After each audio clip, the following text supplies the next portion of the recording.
매사 진리 하나를 만난 걸로 감사하고, 현실 속에 내가 눈을 떠서 볼 수 있는 거에 감사하고, 귀를 들어서 인식할 수 있는 부분이 있어 감사하고,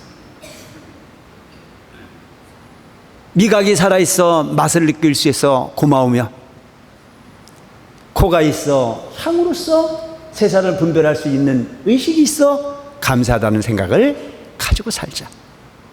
그거 하나가, 객과의 세계를 인식할 수 있는 그 하나가 여러분들에게는 가장 소중한 존재라고 하는 사실을 기억하는 여러분들이 되시기 바랍니다. 아시겠죠? 그렇다 보면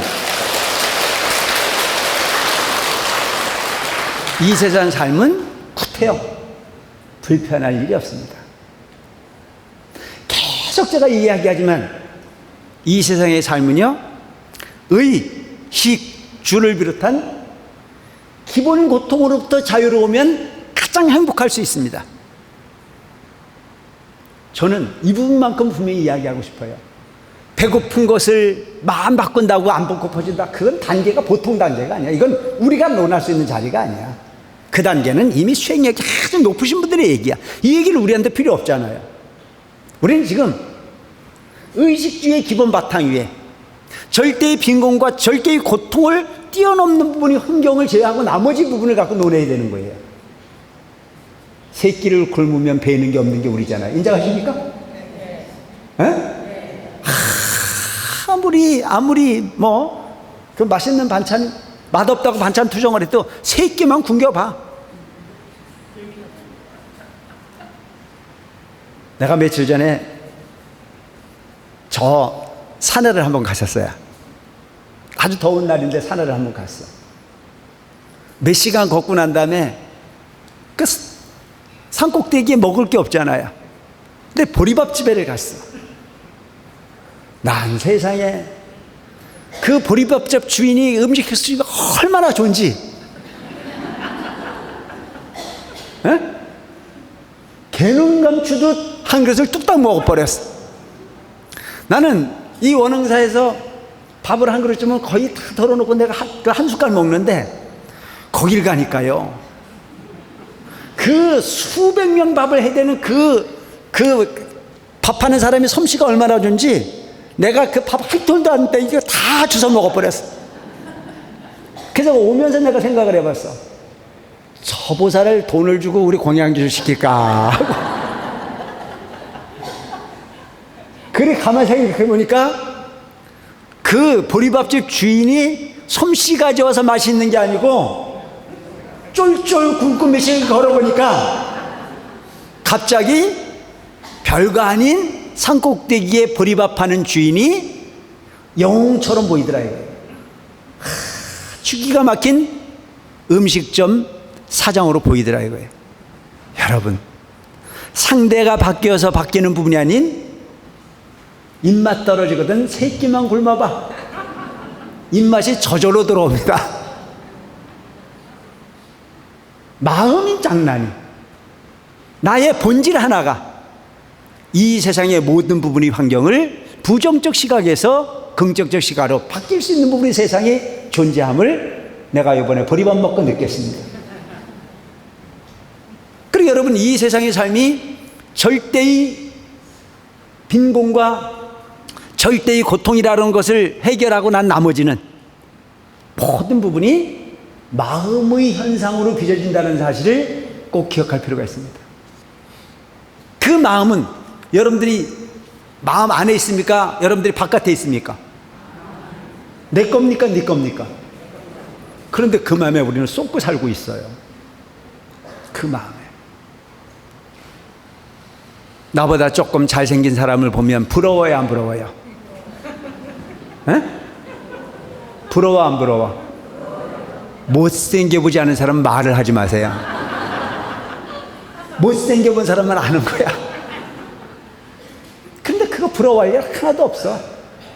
왜? 내가 생긴 대로 살지 못하고 남 시선에 의식하고 사는 사람이 제일 큰 바보예요. 그냥 생긴 대로 사세요. 아시겠죠? 행복입니다. 거기에 뭐 기죽을 게 뭐 있어요? 그냥 조금 들어갔으면 들어간 대로 그냥 나왔으면 나온 대로 살면 되지, 들어간 거 끄집어내려고 애쓰고 나온 거 덜어내려고 애쓰다 보면 그거야말로 괴로운 거 아닙니까? 그냥 내가 이 세상을 어떻게 인식할 거냐라고 하는 것이 더 중요한 겁니다. 그래서 개성 있게 살아라. 제가 하는 얘기를 잘 들어야 돼요. 개성 있게 살아라니까 마구 살아라는 얘기가 아닙니다. 여러분, 이 세상은 지혜로워야 돼요. 저 시골집 지긋지긋해서 못 살겠다고 버리고 그냥 도시로 간 집을 어떤 예술인은 가가지고 본인이 쓸긋 닦고 헐끄며가지고 최고의 아트를 만들어 사는 사람들이 있어요, 없어요? 멋있는 거잖아요. 그 숲속에 양옥집을 빤듯하게 짓고 테라스를 만들어 놓고 해봐야 그게 언바란스예요. 근데 그 시골집 다 쓰러져가는 집을 기둥 하나하나를 다 청소해내고 뺏겨내고, 그리고 적당한 그림을 걸고 적당한 유리를 끼워서 탁 만들어 놓고 나면 버리고 간 집을 옥석으로 써먹는 사람이 있는가 하면, 옥석을 걸레처럼 쓰는 사람도 있는 것이 우리 현실이고 보면, 세상의 삶을 갈 때 상대를 의식하지 않고 내가 내 개성을 잘 살려 사는, 내 성품에 맞고 내 근기에 맞도록 만족하고 사는 부분에 정토가 있다는 점을 기억하고 사실 필요가 있습니다. 아시겠죠? 그래서 여러분, 남을 의식하지 마라. 되도록이면 내가 지금 살고 있는 부분이 현실 속에서 만족함을 가지고 살자. 어떤 사람이 사법고시 공부를 하다가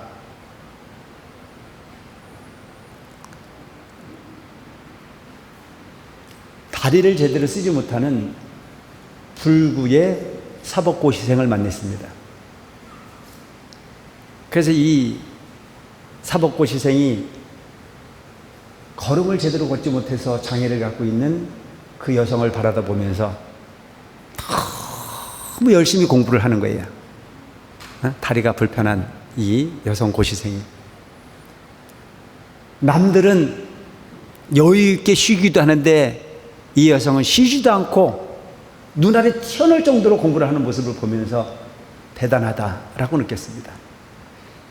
시간을 지나고 난 이후에 둘 다 사법고시에 패스를 했습니다. 그 다리가 부자연스러웠던 장애를 가졌던 그분은 판사가 됐습니다. 그리고 같이 공부했던 이 사람은 변호사가 됐습니다. 변호사의 입장과 판사의 입장은 무척 다르지 않습니까?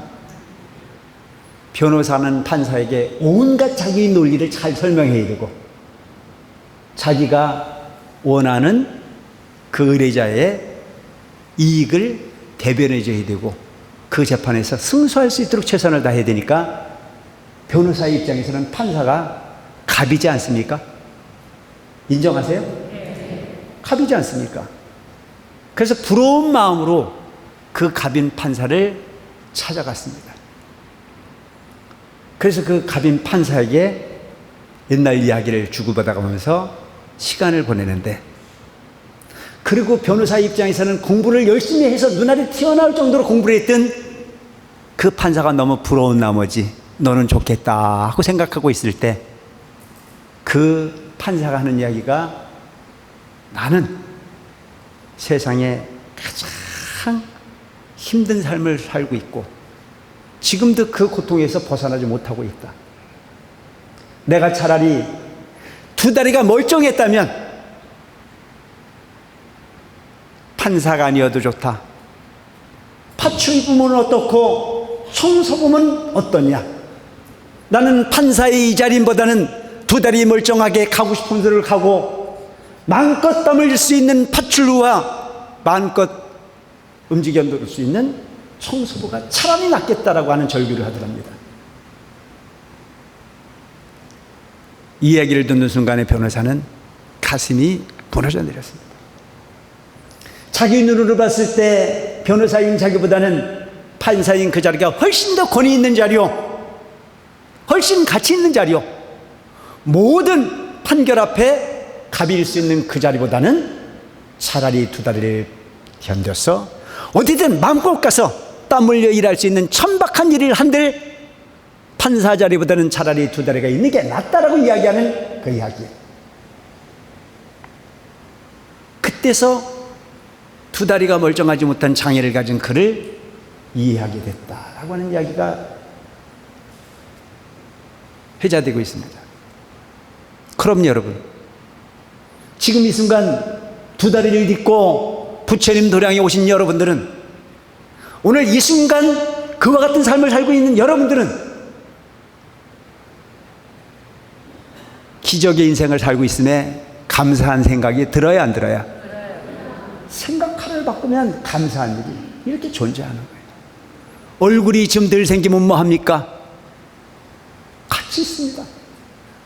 키가 조금 어떻습니까? 갈 수 있는 곳이 있으니 행복하죠. 키가 조금 적으면 어떻고 조금 못생겼으면 어때요?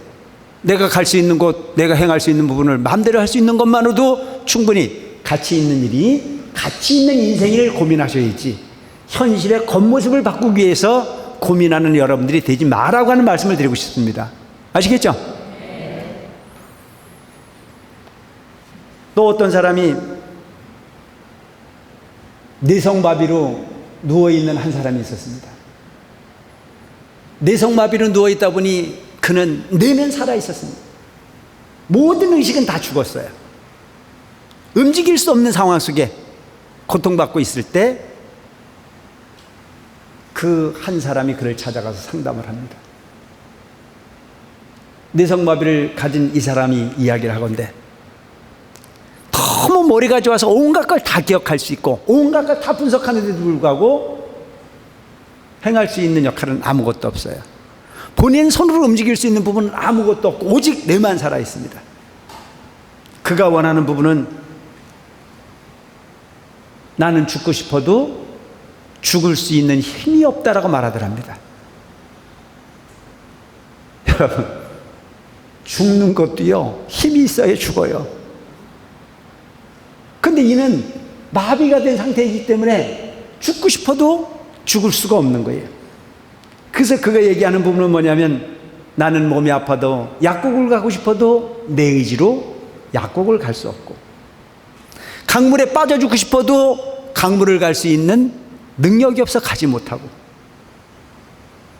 혼자서 일어나서 목을 매달고 싶어도 일어날 수 있는 기운이 없어서 목을 매달 수 있는 기운도 없을 뿐더러 입으로 말 한마디를 해내려고 하더라도 기운이 없어서 말 한마디를 입으로 뱉어낼 수 없을 정도의 삶이 내 삶이고 보면, 나는 오직 원하는 바가 있다면 내 의지로 일어나서 세상에 한번 앉아보는 게 소원이라고 이야기를 하더라고요. 여러분, 머리가 조금 덜하면 어떻습니까? 내 마음대로 가고 싶은 곳을 갈 수 있는 육신이 있는 것이 행복한 일이죠. 인정하십니까?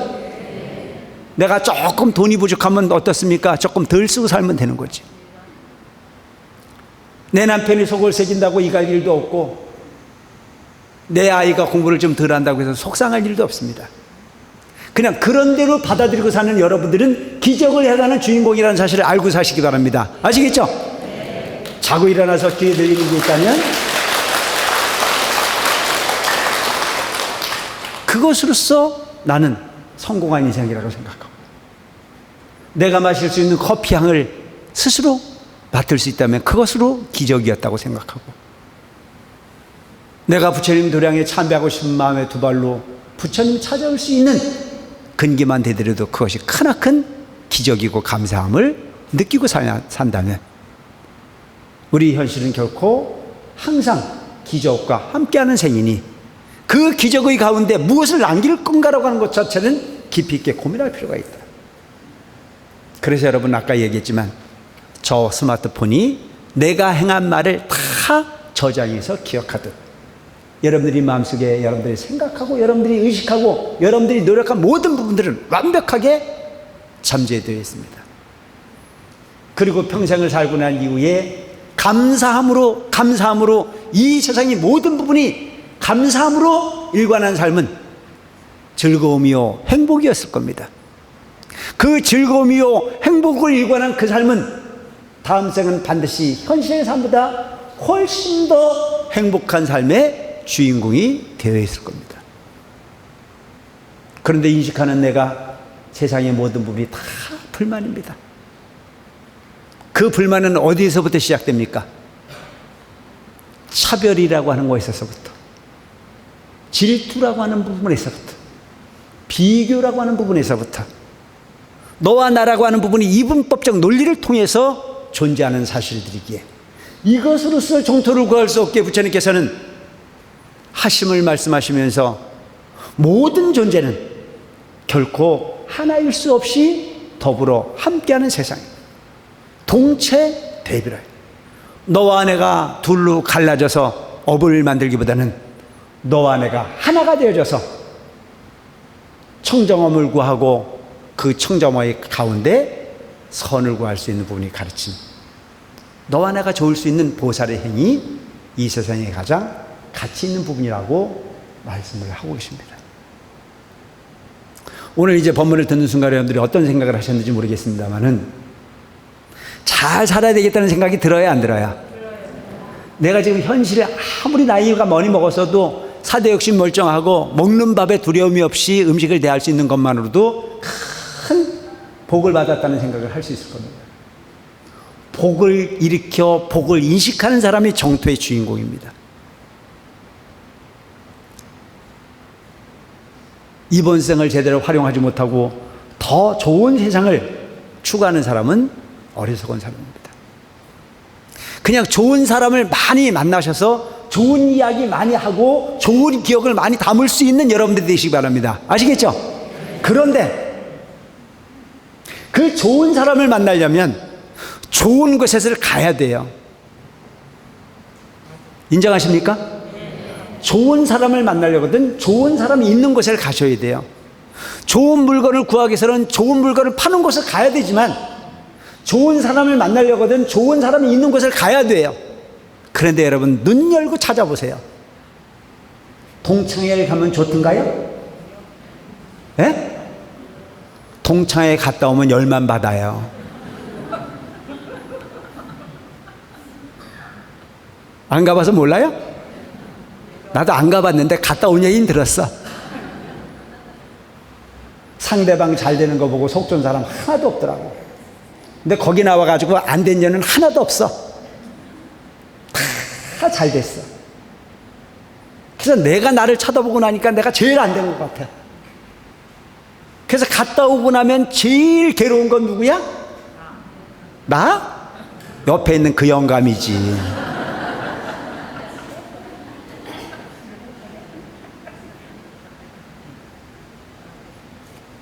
저 시장바닥에 가가지고 뭐 그래 좋은 일이 있겠어요. 갯돈을 타러 가도 회사 동료를 만나도 만나면 열받는 얘기만 하잖아요. 김 부장이 참 좋은 사람이야. 기 전무가 참 고마운 사람이야. 우리 사장은 너무너무 감사한 사람이야. 회사 동료 만나서 소주 먹으면서 그 얘기 하나요? 그거 재수 없고 이거 재수 없고 다 재수 없어.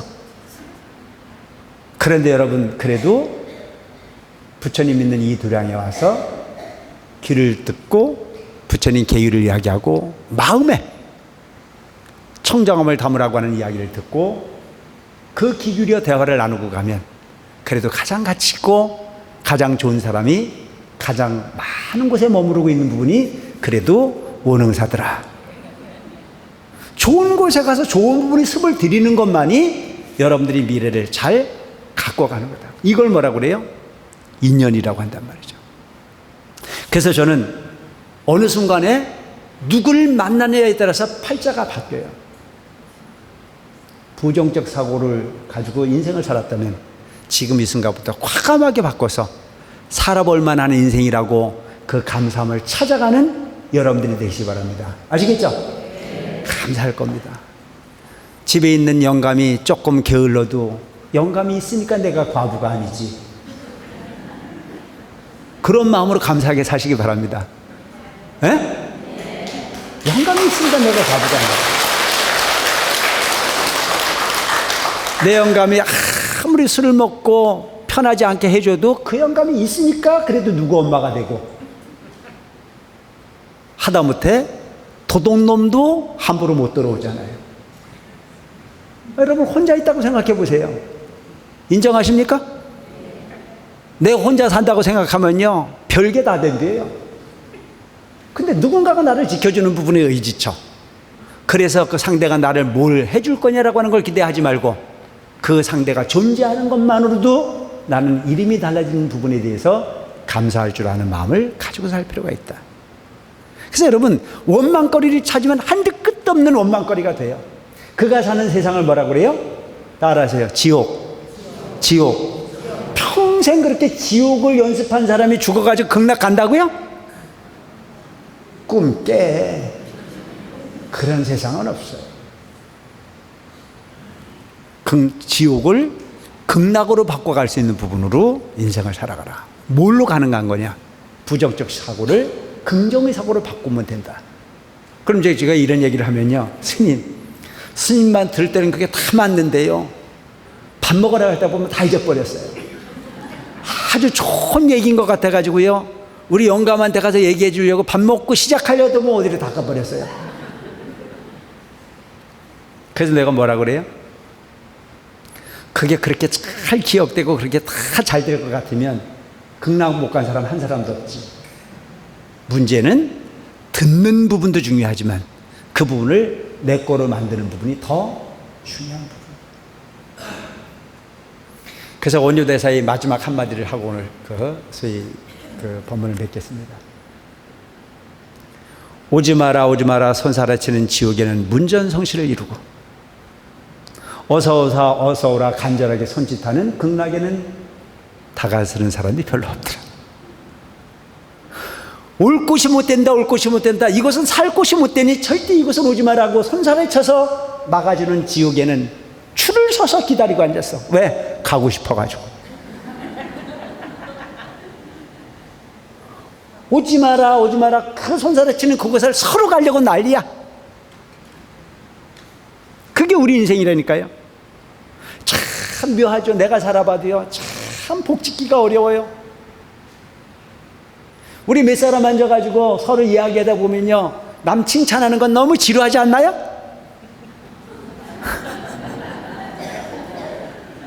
아닌가? 남 칭찬하는 거 참 지루해. 난 해봐서 알아. 뭐 여러분들은 어떤지 모르는데 난 그래. 그런데 남 못된 거 보는 건 왜 그리 잘 보여?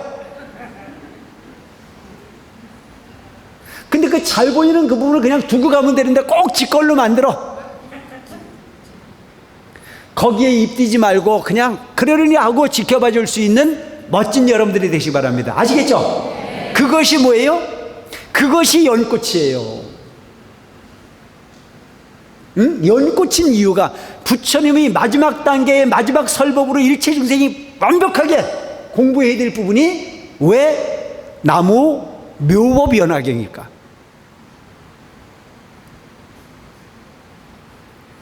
오로지 니르바나의 깨달음을 얻어 가장 완벽한 니르바나, 열반락을 얻을 수 있는 경계에 머물렀다 하더라도 그 열반락으로 나만이 그 부분의 니르바나의 즐거움을 가지고 있다면 그것은 이미 가치가 없어요.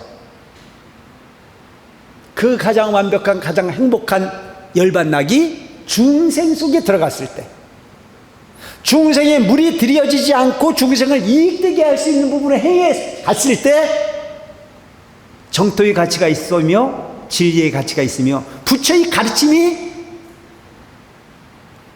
이유 있음을 알게 됐다는 사실. 물들지 않는 것이 불교예요.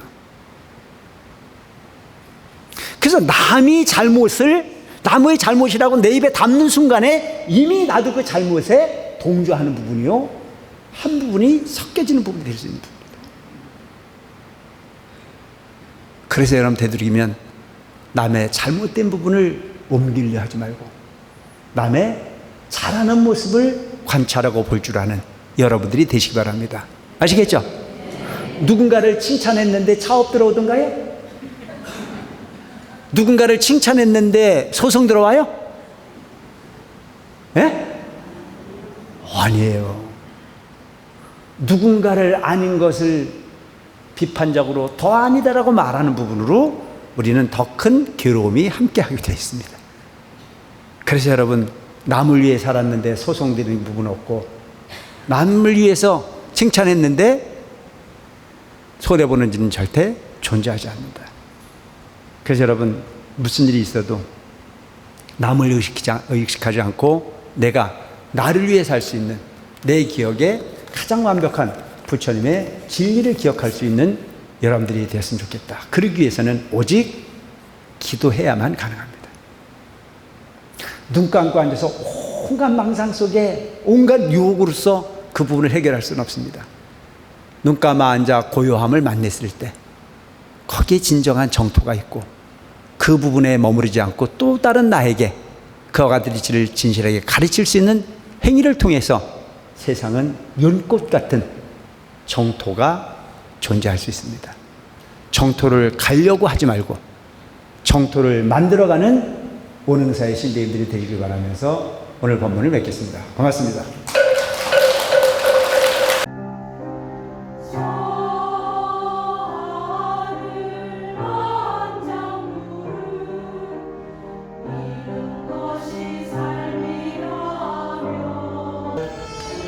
오늘 원은사 모든 불자들이 정성호와 백미